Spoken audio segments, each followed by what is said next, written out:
Hey guys, what's up? So we're gonna do a little tying video today. We're up here in my tying room. Sorry about the background noise, but South Carolina in September, so the air conditioning's gonna run. Doing a couple different things here. I'm trying some new stuff. Got a few different things. Filming on an actual camera as opposed to a cell phone. Even got a GoPro over there. What's up?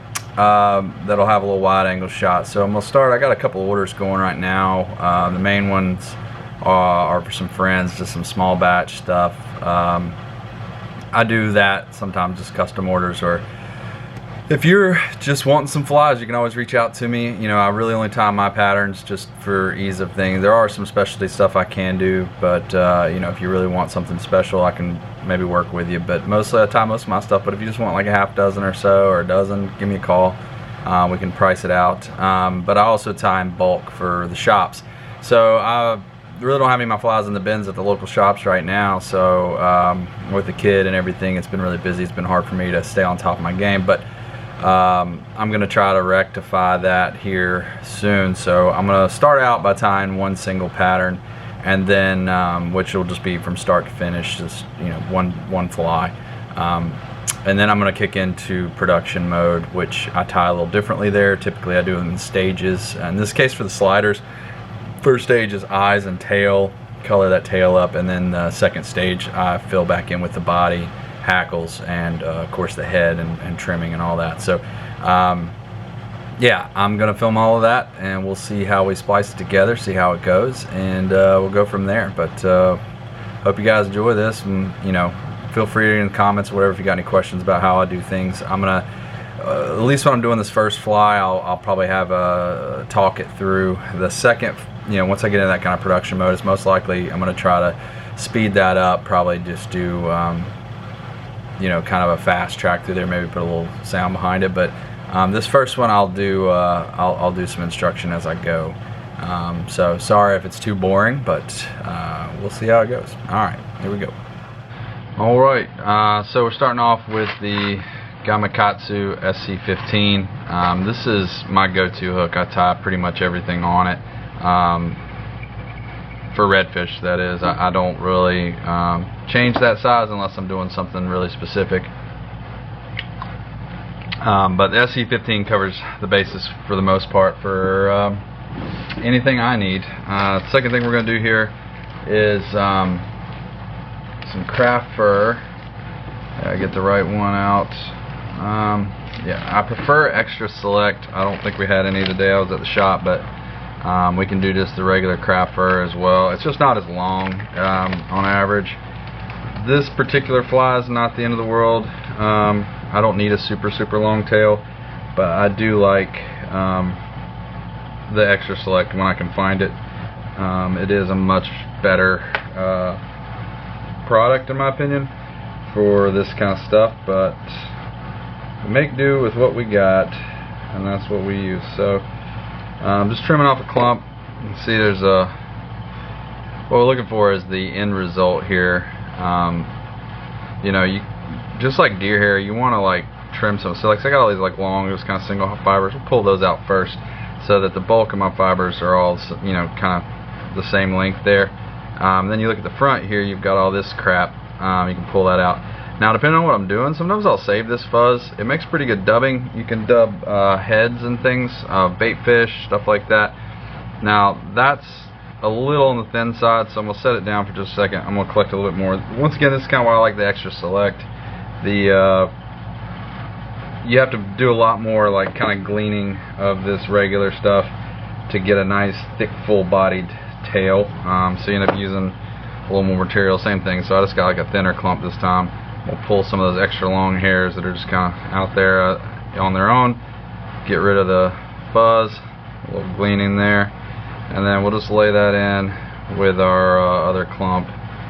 We can just kind of meld those two together, and now I've got a little more, a little beefier, kind of thicker tail, which is what I want. I want a profile on this thing. I want the, you know, these flies aren't really moving water so much with the tail, and I'm not getting a lot of action out of this tail, but what I am doing is getting a profile with the tail, right? So that being collected, we're going to set it aside. walk this back here to the back. So with these flies, I do a couple things with my tails to make them a little less fouling and a little more durable. So first things first, we just kind of get the length. You know, general rule of thumb is about twice the length of the shank of your hook. That's an old school rule for tying. I don't know that it matters at all. You can make it as long as or short as you want, but for me, when I'm tying multiples and I want them all to look similar or the same, I try to measure at something. So for me, about double the length of the shank of the hook. Now, I've done this so many times and I've got, you know, so many of these flies under my belt at this point that I kind of can just eyeball that. But, you know, if you're kind of just getting going or if it's something new to you, measure it. You know, just lay it on that shank. Okay, so just a couple tight wraps over the top. But here's where I kind of, this is something I do to, once again, it makes this, see right now, you know, if we just left this here, that would be fine. It would probably fish just fine. But it does leave this little willy-nilly. It can foul a lot easier. So what I like to do is post it up. This is called posting. So you go around the butt, underneath, a couple tight wraps up around the actual just clump of hair. I'm not wrapping this to the shank of the hook, just to the clump of the hair. And then bring it back down. Nice tight wraps, finish it off. Voila. And now see, it sticks up a little bit, which, you know, depending on the pattern you're trying to tie, that may be desirable, you know, give you kind of a shrimp look. This pattern's going to be riding upside down, so that doesn't really do anything for us from the profile standpoint, but it does naturally tend to push that hair away from the bend of the hook. It also keeps it clumped together tighter, so it does foul less, and it's a little more durable too, because now that thing is really well secured there. So we're not going to have nearly as much chance of that unraveling or getting damaged by fish and causing a problem. So now we're going to use eyes. You know, this is a black and purple fly here, so you know, you can do whatever you want to make something aesthetically pleasing to you. Me personally, dark flies, I like a little bit of a dark eye, but I want a little bit of a pop of a pupil. So you know, I'm using this painted lead eye, and it's the black with a little painted red. Hard to see, and try to keep it in focus, but yeah, so a little pop of color on there that's a little something that's not black or purple. But the black body of the eyes makes a difference. Now, eye placement is very important. For this pattern, you know, it's less important in the way of like how the fly is going to fish or how it's going to ride, but it's very, very important as to being able to finish the fly. So the way I tie my sliders is a little bit different maybe than some other people do. I do a full trimmed head. A lot of people will just do like a wing with just kind of like you do an elk hair caddis, where it's just like flared and you kind of trim it off. Me, what I'm going to do is I'm going to do a wing, of course, and then I'm going to do a full spin of hair. To do that, I need some space up here. And I don't like too much thread. Like here, I've kind of already got a little more thread than I normally would have on there. But because the hair will, I'm going to be spinning that hair, at least on that full clump. So that spins better on a bare shank than it does over thread.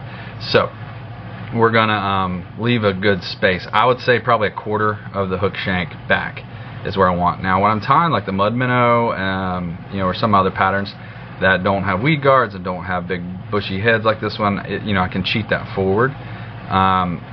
You know, it's all dependent on the pattern. And this one I need a little more space, so about a quarter of hook shank. Just going to figure eight this guy into place. I like to go a couple tight ones up underneath the eyes, just lock it down, and then bring it back to the back. Now, if I were tying in bulk, which I'm going to be doing here shortly, what I would do now is finish this off. I would lay a bead of head cement down this guy and then hang it to dry after doing the tail. But we are not tying in bulk today, so what we're going to do is we're going to go ahead and jump straight to just coloring up this tail. And once again, this is personal preference and materials on hand, but a black Sharpie marker like this is all I use. You can get as fancy or whatever you want. So we're just going to pop this guy out. Let's see.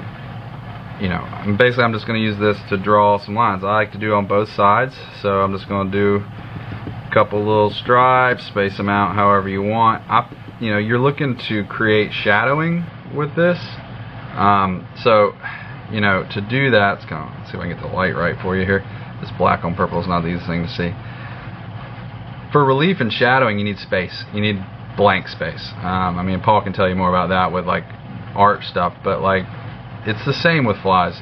If you do a lot of really tight lines in there, you're not leaving any empty space to contrast against the stripe, if you understand what I'm saying. So it's a combination between the darkness of the stripe and the blank space, the lighter color of the purple. While it's still dark, it's still lighter than the black. It's a combination of those two things that gives you that three-dimensional illusion, which is what you're looking for, right? We're trying to say that this tail is round and has shape and has, you know, that kind of thing. So, you know, just think about that when you're doing your stripes. If you're doing stripes on anything, bait fish or whatever, you're better off with a little more space between them and a little more gapping in order to give that illusion of three dimensions, that illusion of shadowing, right? So something to think about. Alright, so the next couple things we're going to do is we're going to build this body. It's pretty straightforward. We're just using some black tinsel chenille, old school stuff like you use on woolly boogers, and I like schlappen for this, purple schlappen in this case. You can use, and I often do, just regular old chicken neck hackle, you know, 5 to 7 inch neck hackles in bright colors, whatever color you're doing. A lot of times, like, you know, I have tons of capes and necks around here, so sometimes instead of busting out a package of you know, a new pack of hackle or a schlappen or something, a lot of times what I'll do is just use the backs of those necks, which I don't use as much. So it comes down to what I'm feeling and what kind of materials, once again, I have on hand. You don't need much for this body, and I'm not wrapping the chenille over the eye, so it's really just from here to here. So, you know, I don't know, maybe a 3-4 inch section of chenille, kind of hard to judge, but just a short piece of chenille, and then schlappen.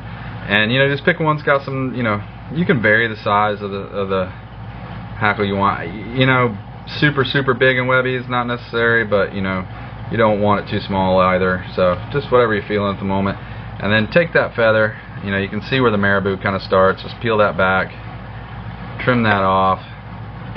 And then when you're going to tie it in, you know, the profile of this is not a bait fish, so we don't really care so much about profile, but I do like everything to taper backwards. It's just my preference, once again. So what we do is we take the hackle or the schlappen, and you take the tip up here, and we're going to slightly, we're just going to pull our fingers down backwards, down this feather, lightly. We don't want to strip the feather. Just want to get the hackle standing up and moving the other direction, and we're going to tie it in tip first, so that as we wrap, as we palmer this forward, the hackles get bigger and longer, so that you get this tapered back effect. Rule and tying, again, another old school rule that you can or don't have to follow, depending on how much you care about it, is that we always tie in, the first thing we tie in is the last thing that we're going to move forward. So in other words, in this case, I'm moving a underbody material forward, followed by a hackle, right? So we tie the hackle in first, since it's the last thing we're going to bring forward, and we tie the underbody in second. That's just the order of operations kind of thing kicking in. So there we go. First thing we're doing, bring it forward, and we're just bringing that chenille forward. You can do this with dubbing if you want. You know, I have in the past. You know, it's up to you. In this particular pattern's case, it's such a small little body section that you don't see the underbody very much, especially if you're using schlappen or, you know, another large hackle feather. So I don't know that you benefit that much from a big woolly dubbing, but, you know, I have done it with like Senyo or other synthetic or natural dubs. Sometimes, like I was saying earlier, you can save that craft fur, and that makes a pretty good dubbing if you dice it in. And then once you pull these hackles forward, and then palmering, if you're not familiar with palmering, I said that word kind of loosely, but assuming you know what it was. But if you don't know what palmering is, it's just wrapping forward while leaving space. And then when I get to the front, I do a little collar, which I just do a couple wraps right behind the eyes that I don't leave space, right?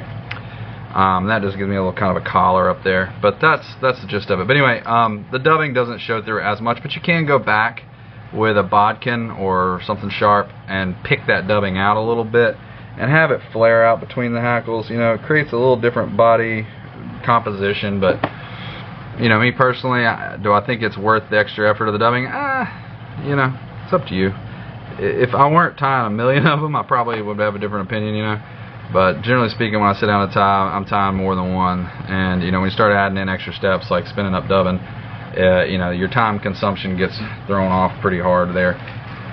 Alright, so the last piece of this slider is the deer hair. So I'm using this Primo deer hair strip. You know, this is a big hunk of deer hair here. You can see that guy over there. I obviously tie a lot more flies than the average guy. Average dude, you know, this lasts me a while, and I tie a lot of these flies when I'm in the mode. But so you know, your average Joe, this is probably more deer hair than you need. But you know, to each their own. I like the bigger Primo strips. I think they tie. I think it's better hair and it ties better. Let me adjust my camera here. So from this point on, the fly, of course, we're tying it. The wing's going to be going this way. So had to adjust our angle a little bit. So we're just going to get a clump of hair off of this Primo strip here. And there we go. So for the GoPro camera, you're going to grab the tips of the hair and you're going to glean by pick. You're holding very, very tight with your, I'll do it in this camera too. You're going to hold very, very tight with the tip, the hand that's holding the tips. And that way you can pick all the loose little short crap, all the fuzz, all the junk as it gets picked out of this. So I'm going to do this over my trash can because I don't want to make a mess. Not that it matters. My floor's covered in crap in here anyway. It's been a while since I vacuumed in the old tying room. So, alright, so that cleans that up, gets you a nice, cleaner clump of hair, right? Then we're going to use a stacker, just a hair stacker. This is old school way of stacking hairs. This lines the tips up. Is it necessary? No, it is not necessary at all. But especially for a wing, me being a little bit of OCD the way I am, and you can see what I'm doing here. I just keep a finger loosely above it so that it doesn't pop all the way out, and just shake it. What that does is, and you can see here, let me get it in here a little better. See how the tips are all now kind of even? That's what we want. It just makes a prettier wing. Back to the same concept as before. We're going to pick off any loose ends. Now this is just a stacked wing, okay? This is not going to be spun, so I'm going to wrap a couple tight wraps over it and just clamp down. I want the wing just past the hook tip. I don't want a big old long wing. I don't want a little short stubby thing. So just past the hook tip for me is good. I'm going to take this and just a couple tight wraps just like that, okay? And then I pull the front hair back and I'll make a couple wraps underneath it, and that's that for now. This next clump, you don't have to stack if you don't want to. It doesn't really matter. You want just to get a clump of hair, but this one's not going to be a wing. The same rules apply though. I still clutch it very tight from the front, pick all the loose crap out of it.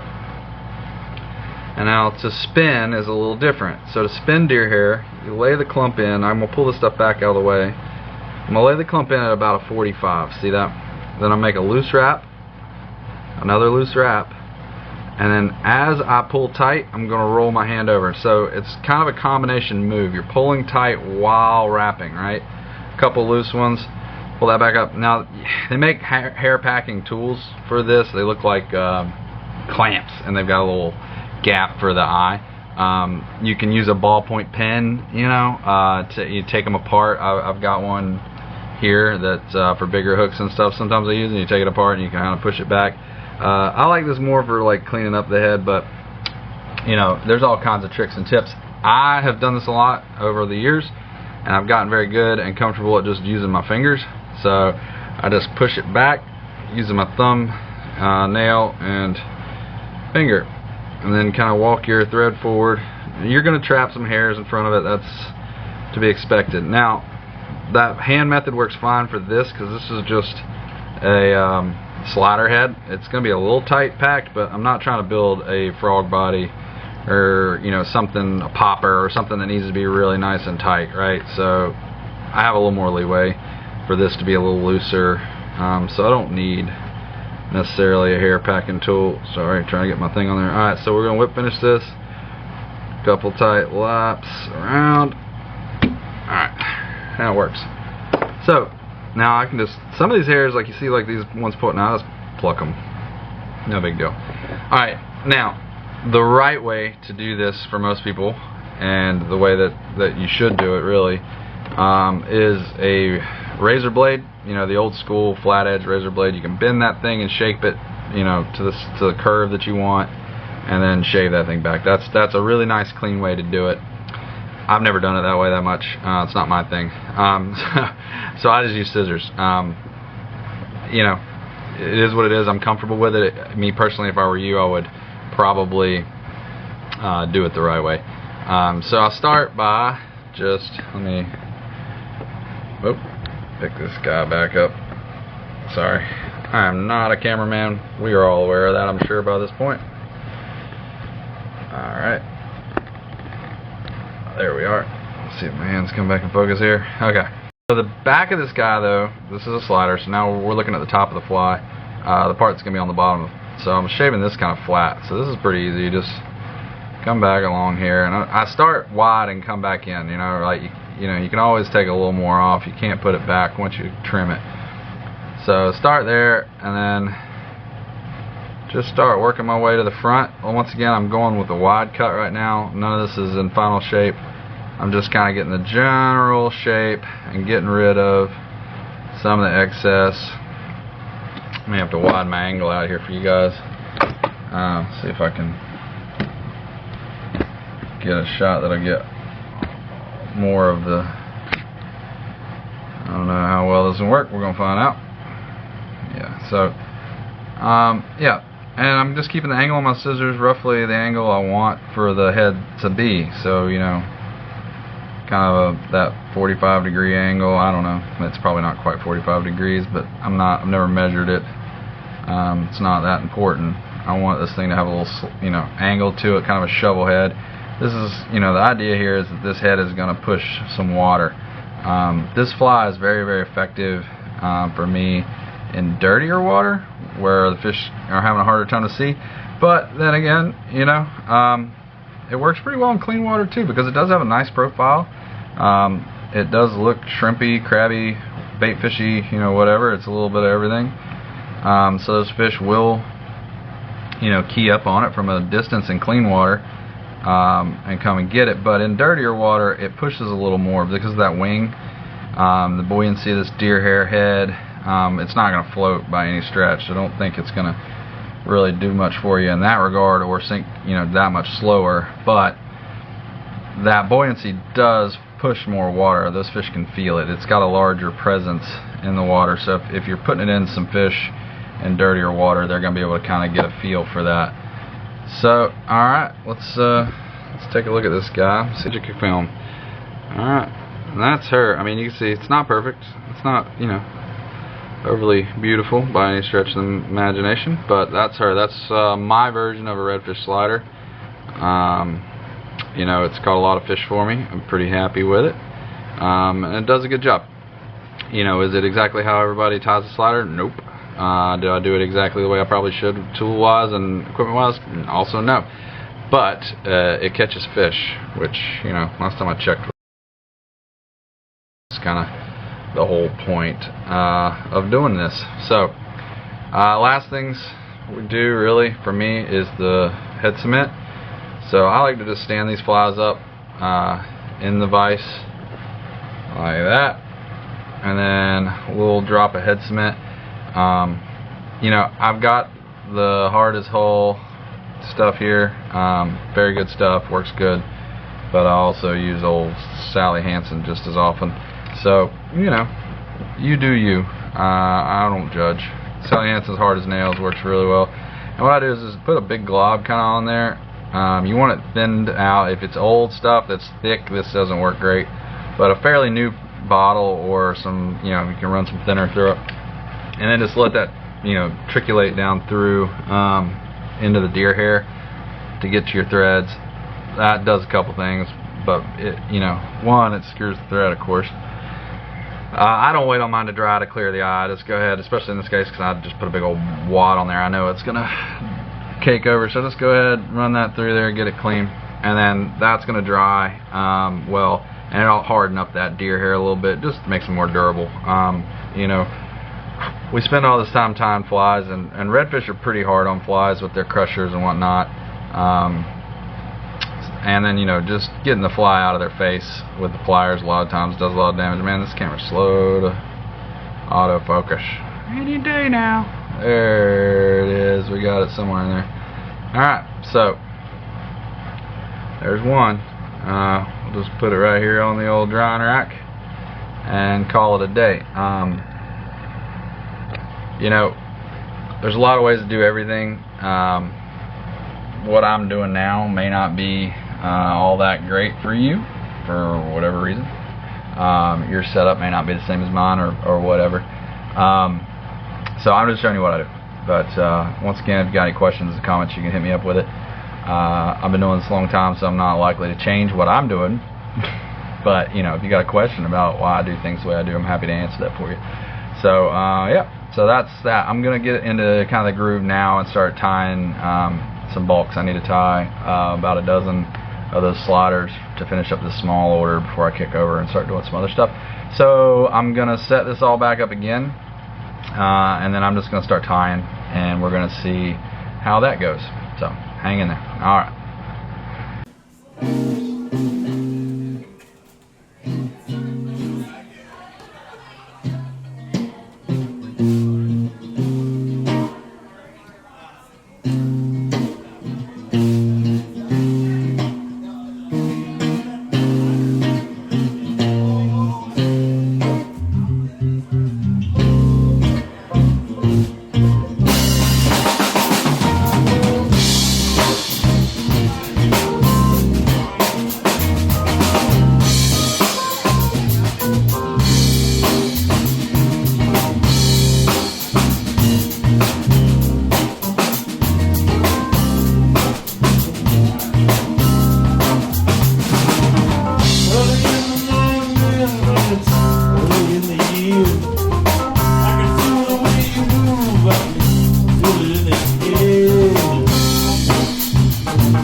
Okay, so that was, you know, the first attempt at a tying video on here. So hope you guys enjoyed that. I know not too much thrilling about tying, but try to play with it a little bit. We're gonna make some adjustments. We can get a little better with the cameras, I'm sure, and do some better things. I'm gonna try to keep doing a few of these videos as I can, different patterns and stuff like that. Try to keep it entertaining as best we can. As you can see, I'm out here in the boat tent right now, getting ready to do a little work. So the next video I'm gonna try to put together here is gonna be a little boat work video. But thank y'all for watching, those that you did, and we'll see you next time.